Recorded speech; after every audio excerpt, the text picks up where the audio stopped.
nutrition transition is the shifts in diets seen as a result of modernization, urbanization, economic development, and increased wealth. This session would provide insights into the predictable shifts in diets and their impact on health and nutritional status of populations. To conduct the session, we have with us Dr. Suparna Ghosh ma'am. I request you to kindly come on stage. Ma'am is a highly accomplished and experienced professional in the field of nutrition and public health. She is currently the program head for nutrition at the George Institute of Global Health, New Delhi. With a PhD in food and nutrition from Delhi University and accreditation as a practicing dietitian and nutritionist in Australia, she has a solid academic foundation. She has held various prestigious positions, including Professor and Head of Community Nutrition at IIPH Delhi, Public Health Foundation of India, Steering Committee Member for Public Health and Nutrition under the Ministry of Science and Technology, the National Coordinator for a World Bank Assisted Project on Food and Drug Safety under the Ministry of Health and Family Welfare in India. Ma'am has also worked as a research dietitian in a clinical trial on phenylketonuria at the Children's Hospital in Westmead, Australia. With over 22 years of experience, ma'am brings a wealth of expertise and knowledge to the field of nutrition. It is our honor to have you here with us, ma'am. I invite you to start with the session. Good morning, everyone. Firstly, I would like to thank Dr. Kavita Menon and colleagues at SYMPOSIUM for inviting me to this interesting conference, which sees a lot of multi-sectorality, wherein we see that the medical profession is converging with our nutritional professionals, with the market and corporates, as well as with the other departments, which are the founding stone of health, good health, and healthy living. So I congratulate Symbiosis for conducting this for the past 25 years, and I'm lucky enough to join you this year. So the topic of my presentation is nutrition transition. And as we all understand, we know the definition of nutrition transition, epidemiological transition, demographic transition. So the audience here, I assume, is mostly from nutrition background, or do we have management students, students from medical background, doctors? It's a mixed group, yeah. So I will not be very theoretical, but rather talk to you about this particular concept of nutrition transition and how it is affecting our health, the human health, as well as the planetary health. So the presentation outline, as you can see, we'll start with the definition, the context, pattern, the pace of nutrition transition. I will be talking a bit about food systems and food environment, because that is what is actually transitioning. And the outcome is the nutritional status of the people. So what is the nutritional outcome of this transition? And finally, I'll leave you with a thought of understanding and developing the solutions to this nutrition transition, or is it possible to decelerate this negative nutrition transition, or perhaps leapfrog the negative stage of nutrition transition, which is evident theoretically. What does that mean? You will understand while we look at the slides. This figure you must have seen about nutrition transition. So what is nutrition transition? Like my colleague here just explained, what by definition is nutrition transition? Well, the changes that the population experiences in quantity and quality of dietary behavior and patterns. The shifts in diet and energy expenditure with economic, demographic, and epidemiological changes. So why are we stressing on energy expenditure? Because we need to balance our nutrients, especially energy. If we have lots of positive energy, not positive energy in the other sense, but energy in terms of our intake, what will happen if we have positive energy balance? Our nutrition girls, if we have positive energy balance, what will happen? weight gain, obesity will set in, overnutrition. Overnutrition will lead to diet-related non-communicable diseases and others. So somewhere our energy balance is getting disturbed because of several reasons like the demographic, epidemiologic, and economic transitions.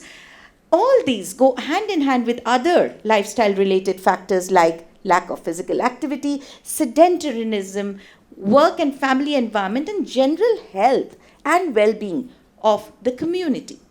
Modernization, urbanization, and economic development are the predisposing factors, and the transition is closely linked with industrialization of food systems, technological changes, and globalization. What does this thing mean?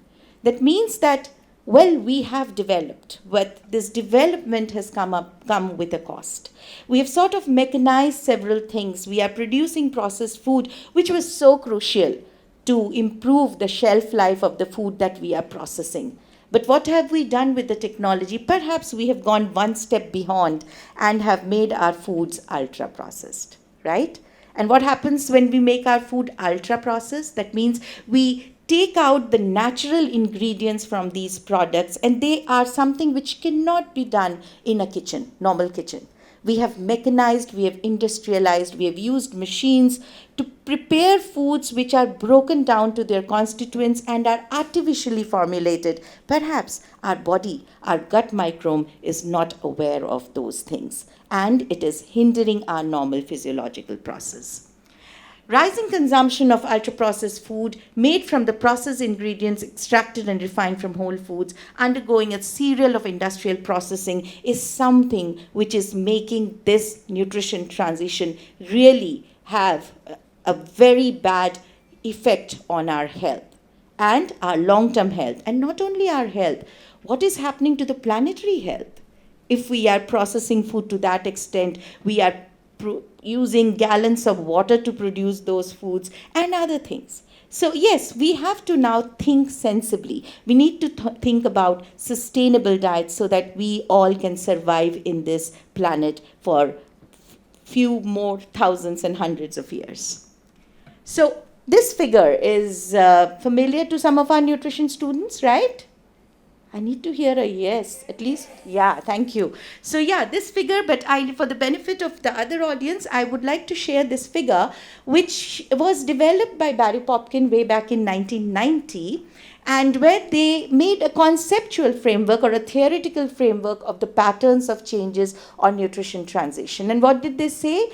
Looking at the evolution of human beings, we found that first we were the hunters and gatherers. We were just collecting food. We were much taller. We were not into settled agriculture. But along with that, there were presence of diseases, there was high fertility, there was high mortality also.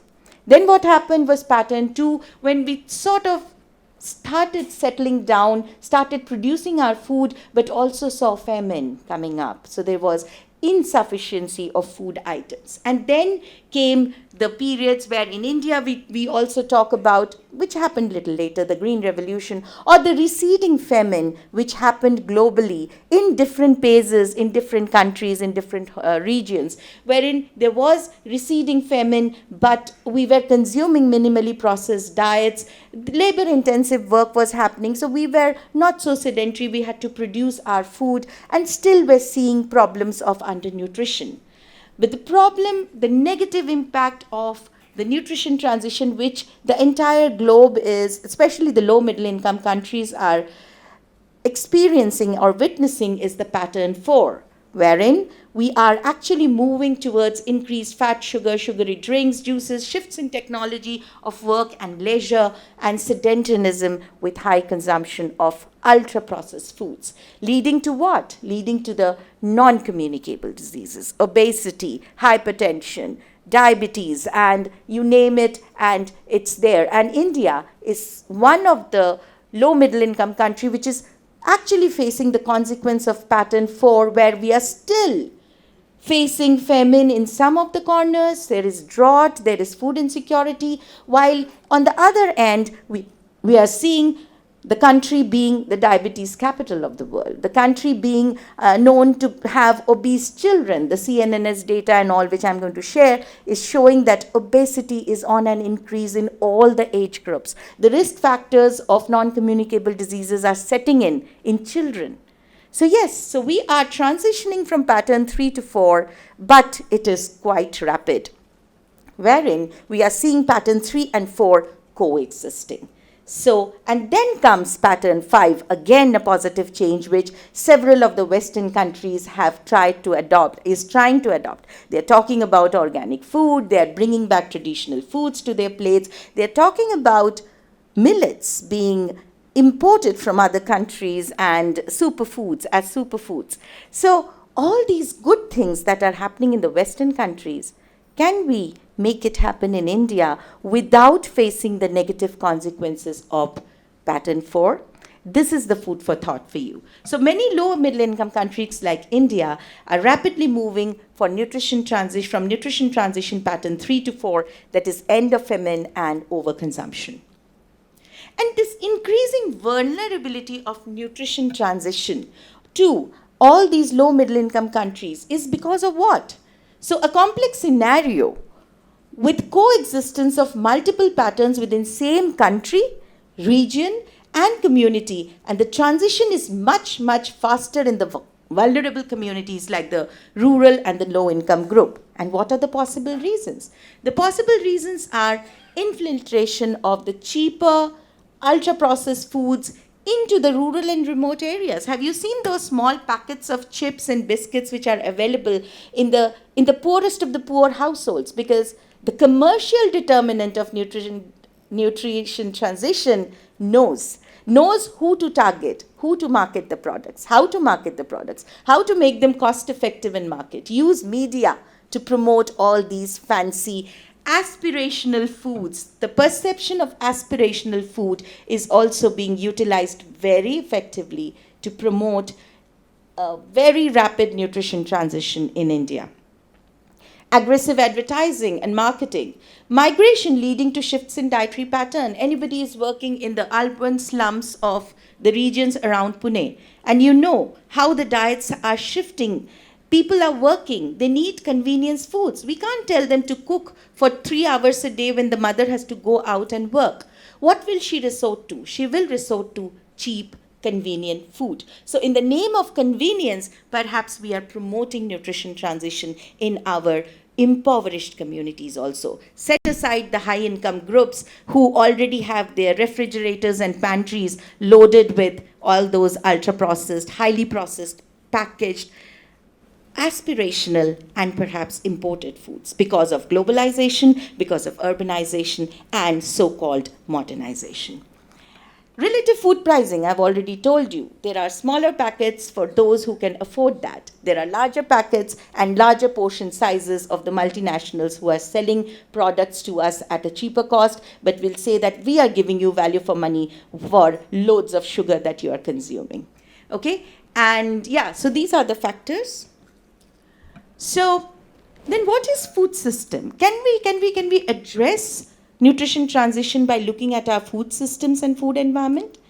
I heard that you have a module on food systems also, and I'm really glad because this is a very niche area in nutrition where we want to excel as Indian nutrition researchers. So what are food systems? Food systems, the simple definition is from farm to plate, not fork. That's a very westernized definition. So from farm to our plate, whatever is coming and what we are eating, that entire process is what we talk about in food systems, wherein we produce the food production, food handling, storage and processing. See, processing is important. So we need to be informed. We need to be sensitive towards understanding what is processing versus what is ultra processing. A bit of processing is needed to make food available all the year round, to make food non-perishable food available to us. Then food trade and marketing, which is very important, and the liberalization policies that have come up, the globalization, the world is a community here wherein we are exchanging foods, we are getting exposed to all kinds of good and bad things. That is what food and trade and marketing is doing. And finally, the food is being picked up by the consumer and is being consumed at the household level. And the way we interact with our food systems is what we call the food environment. What is food environment? It's the collective physical, economic, policy, and socio-cultural surroundings, opportunities, and conditions that influence people's food and beverage choices and nutritional status. So, food environment have been described as the interface where people interact with the wider food system and to acquire and consume food. So there is a human component to food system here when we talk about food environment and its interaction. And we have defined food environment. So there is a typology which we conventionally use, which talks about the natural food environment. Somebody is growing food, a subsistent farmer who is growing rice in his field or growing millets in his field. He has a backyard garden. He goes, or there is a tribal community who goes to the forest to pick up food, or they use their natural surroundings, pastures and others to grow their food or collect them. So in natural food environment, we have wild and cultivated food environment, and in the built food environment, we have the formal markets like the supermarkets or the markets which have proper addresses, and the informal markets which are the haats, bazaars, the local vendors. And the formal food market also includes all the public food procurement systems. For example, the public distribution system, the school feeding practices, and all the other things, the other programs that we are talking about. That also sort of comes under the formal market, because they are, after all, subsidized foods or free foods, or which are, the right-based kind of a thing for food security, which is being provided by the government. So now if we superimpose our food environment with the pattern, the 5 patterns, as I said. So in the first pattern, what did we have? We just had our natural food environment, the wild food environment.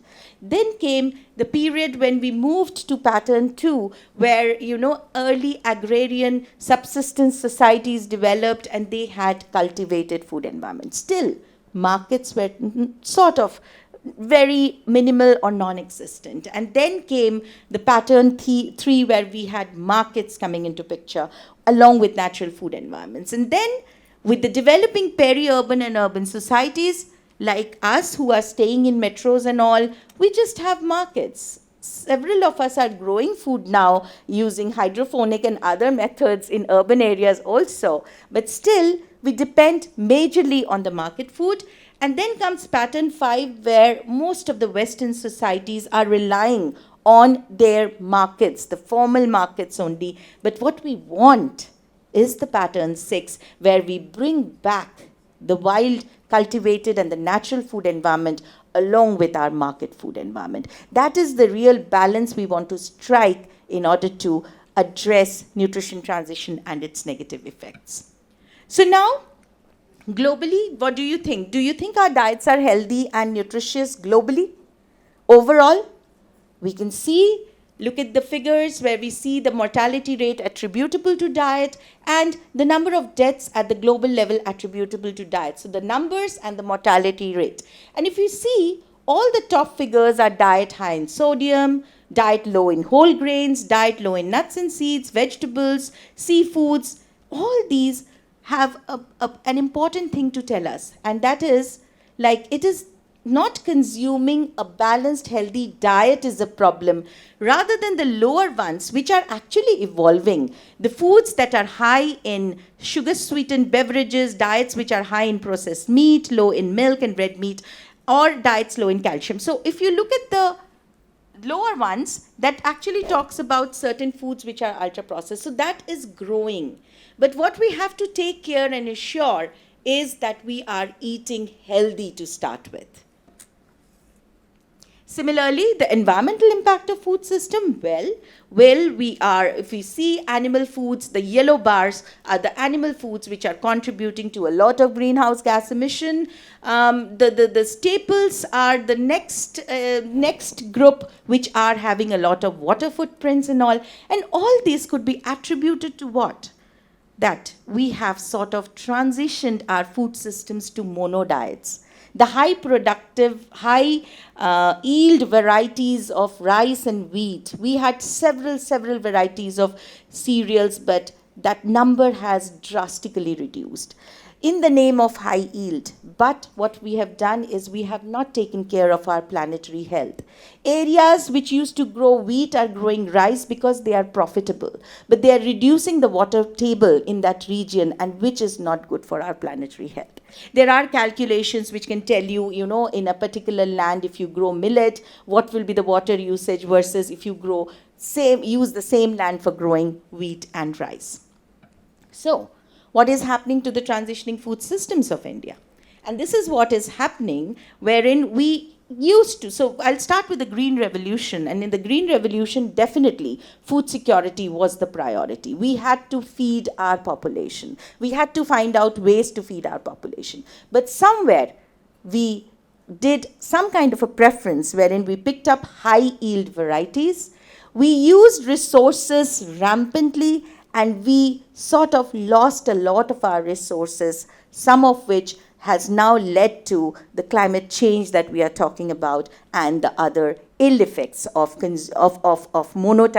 monocropping and promoting only specific varieties. We have lost a lot of biodiversity because of that. But that time it was critical. So perhaps the millet mission that we are talking about has to learn from that experience of Green Revolution and need to have diverse millets to be promoted and just not a few varieties of millet, and the commercial determinants of promoting millets need to be taken care of. We need to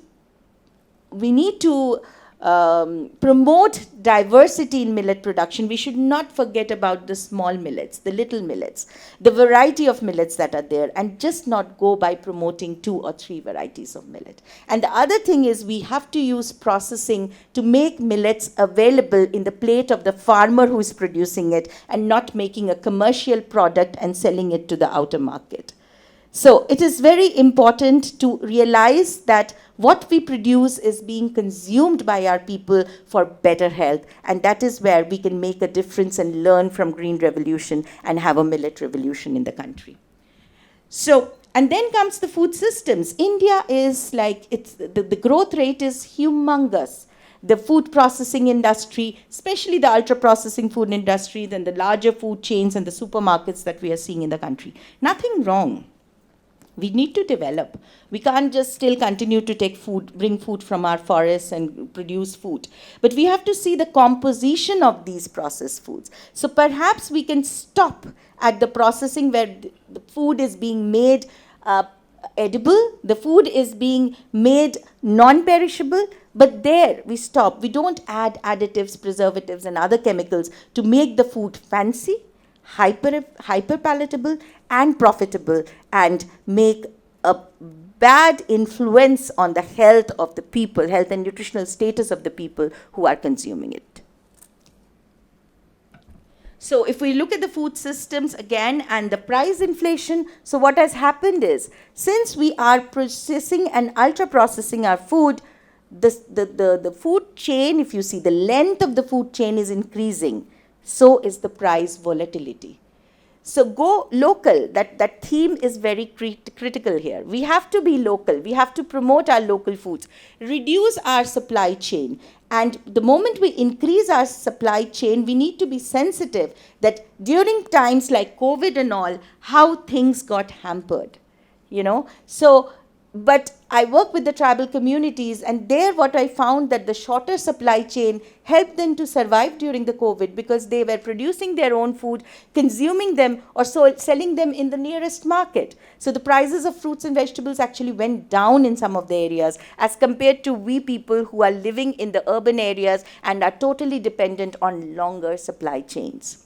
So the price inflation, because of the length of the food chain, has often been referred to as the protein inflation, because you look at the price of the dals, non-vegetarian foods and all, they do increase. So The transitioning food system in India was, to start with, we had the traditional food system, then we had the mixed food system, and then we are really transitioning to the modern food system, wherein there is higher and higher dependence on the market, and somewhere we need to work around and sort of bring the mixed food system into the picture, while pushing in a lot of resources or finances in reviving our traditional food systems, training our farmers, helping them through technology to grow their indigenous foods. Definitely a lot of R&D, research and development, is needed to bring back millets, and that is the reason why we have the International Institute of Millet Research. They need to really work hard. We are talking about Millet Mission, but we need to, and we have another speaker on Millet Mission also, so I won't get into that area, but then we need a lot of research. We need to enhance the production of millet. We need to have areas. Areas have been converted for rice production, which were initially growing millets. How do we take care of that? So all those things are very critical, and we nutritionists have to work hand in hand with agriculturalists to address that. And look at coming back to the UPF market, India is at the top, 8% increase in the sales of ultra-processed foods in kgs versus the annual growth rate. So look at where we are right now. It's alarming.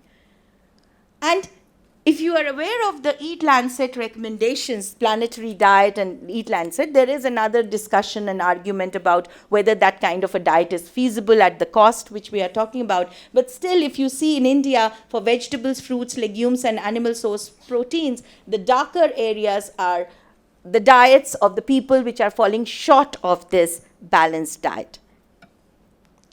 So what is happening? Which is quite evident, the triple burden of malnutrition in the country.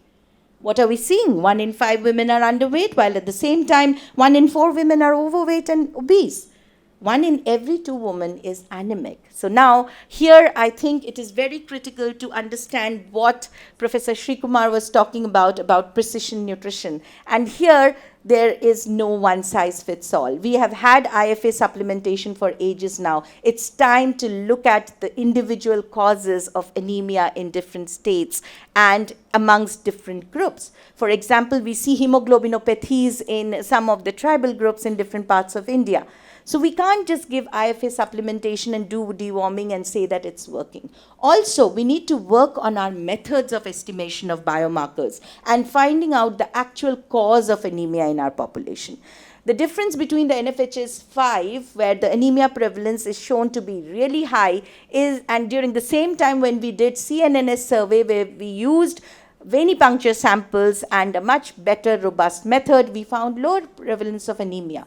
I'm not doubting the prevalence of anemia as such in the country, which is high, but we need to have good methods of investigation and better methods to identify the causes of different diseases in the country.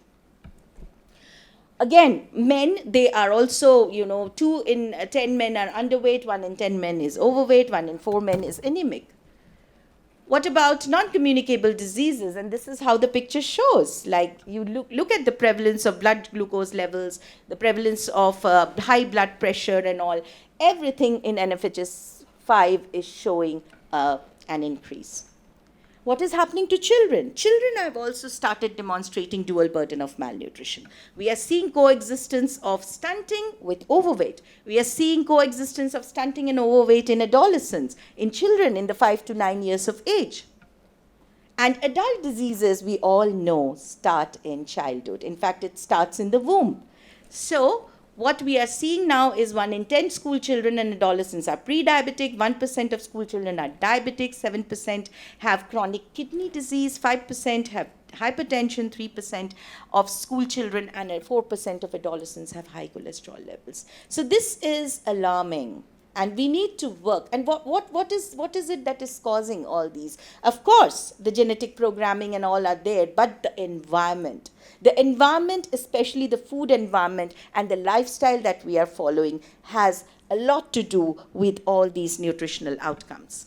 So, I will be finishing my presentation with the last 4-5 slides on holistic approach to decelerate negative impact of nutrition transition or leapfrog past the negative stages of nutrition transition. You remember stage 4, which we are worried about. Can we just jump to stage 5 towards a better behavior, a better food acquisition method, and learn from the mistakes that the West has already done? Or shall we just follow this particular pattern? And this is the context where I'm coming from. The nutrition transition model was meant to be descriptive, not prescriptive. It is not inevitable that all of us will pass from one pattern to the other and have to face all the negative consequences. Let us learn from the mistakes that the others have done rather than simply copying them and letting the multinationals come and sell their products and make us go through that same pattern which the Western countries have already gone through. And we do have dual burden, so that's another problem. Our economy is fast developing, but our malnutrition rates are not developing at par with the economy. Each stage does not have to cover a specific span of time, nor is the staging unidirectional or linear. Here I'll give you the examples. The markets are still being invaded by those products, and food safety is also a major concern in our community. So we need to have policies and programs in place in order to make the food environment healthy for all, and the equity aspect needs to be looked at. That is where we have to bring the equity aspect of it. To shorten or minimize stage 4, large-scale government programs and policies to promote a healthier food environment that better supports human and planetary health is critical, and increased physical activity and reducing sedentary time are also important. For promoting better health, but dietary shifts are central. So, what are the potential solutions? Number 1, engaging with the stakeholders. Who are these people? Individuals, the households, the social groups, the civil society, government, or the larger multilateral organizations can push a policy or sets of policy to attempt to arrest this particular trend. Entities like food companies and organizations, well, they need to share the responsibility here and to voluntarily support impactful public health initiative. Right now, the trend is that pushing it back rather than supporting it. But we have to really look for solutions from all the stakeholders. And it's not the responsibility of the government and the consumer, but also the big food companies which are there. There are examples. Chile is a country where ultra-processed food and the multi-pronged set of policies that mutually reinforced each other is apparently profoundly impacting the purchases of ultra-processed food. What have they done? They have come up with the front-of-pack labeling. Yes, this green is good, red is bad, yellow is good, and all those stuffs. And mixed messaging should not happen. It should be a simple message to make the community know which food is good and which food is bad. And banning of ultra-processed food products from the schools and instituted marketing controls of these products. Country-specific food-based dietary guidelines are critical, and our dietary guidelines are now being the latest ones are being now finalized. We need to promote traditional diets in that, make it aspirational, not only for the person who's going and buying organic food, but the one with limited knowledge about these about this organic and natural foods that they are themselves producing. The millet mission, I've given you the example here, which can really fit into this important thing. Voluntary positive label with very high standards. Have you heard about clean labels? In India, we are talking about clean labels now. And we have these green labels, which is an example from, I think, Israel, wherein a food which is minimally processed is also getting a green label. So that kind of education is also critical. Food procurement policies. For example, we are talking about nutrition gardens in schools as part of midday meal programs, as part of ICDS supplementary feeding programs. Why can't we have planetary health and sustainable diets included into our public food procurement programs like midday meals, ICDS supplementary feeding programs, and so on and so forth? Dietary diversification is so important in public distribution system. Are we having diversified diet as part of public distribution system? The ration shops? We want to, but then millet has to come into it. Healthier fats need to be a part of it. And perhaps we need to have more of cooperatives which are selling fresh fruits and vegetables at an affordable price. So food policy is critical here. So this is an example from Brazil. Marketing control policies, like countries have banned advertisements of foods during the children watching time or in the children's channels. So all these are important. Fiscal policies like the sugar taxes. Have you heard about it? We tax unhealthy foods and we subsidize healthy foods. This is the simple message. And results have shown that it really works. Because sometimes cheaper calories are purchased by the poorest of the poor. If you tax it, the poorest of the poor will also think twice and will utilize their money for better nutrition. And there we address the equity aspect. The health sector, and this is my last slide, the health sector needs to embrace healthy food systems and address nutrition transition. We can't look at food systems and health systems in silos. I'm glad this is a health conference where we are talking about sustainable food systems, but health systems also have primary health care, nutrition being one of the basic essential care. And look at the Ayushman Bharat, and where we are talking about health promotion. Part of the health promotion should be healthier diets and lifestyle. And why should we stop at healthier diet? Let's talk about planetary health diet. Diet which is sustainable. Diet which is, and let's make planetary health diet aspirational. So adopting a planetary health diet, incorporating sustainability of food-based dietary guidelines, promoting food sustainability in healthcare and public health, and revisiting our own traditional diets. The conclusion? Though the collective action of individuals, small groups, civil societies, and other organizations, through them, it is possible to leapfrog, but this is perhaps not so simple. So the presentation was simple, but we have a long way to go. But we need to work together hand in hand with multiple disciplines, be it agriculture, nutrition, health systems, economics, name it, and everything has a role to play. Gut microbiome should not be left out, so even microbiologists, biochemists, all have to work together if we want to leapfrog this transition. Thank you. Thank you, ma'am, for that profound and visionary session. Your passion for the field of nutrition definitely shined throughout the session. Now, the session is open for question and answers. I'm sure everyone will have some questions to give for ma'am. Ma'am, I have a question. Just in the last, second last slide, you told that we should have certain indicators, some signs or color code to show that whether these food items should be, consumed in India also. But you got the point, no, ma'am? Yeah, I got it, yeah. So, like for banned food items, we have some mark or indicator, sign, green, red, whatever. But ma'am, like for cigarettes and alcohols, it is very clearly mentioned that injurious for health and the color codes are there. But still people are using and having it. What would you say about this, ma'am? Very good question, and I totally understand. And this warning labels have actually come from these cigarettes and all, where you see that picture on the, it's like front of pack labeling which is happening. Okay, so we can't put everything, blame everything on just the labeling, but this is just one initiative. It has to be an integrated effort, and labeling is just one possible way of warning people. But food behavior, as Dr. Thankachan has already said, it's very ingrained within us. And for food behaviors, the effect comes in the long term. So if you have headache, you take a medicine and you feel relieved, next time you're going to do that. But you tell somebody to eat a planetary health diet, he will say, let me enjoy today, we'll see what happens later. So food behavior is more challenging. So front of pack labeling is just one of the ways. Behavior change communication is important, and empowering the community with nutrition literacy is very critical.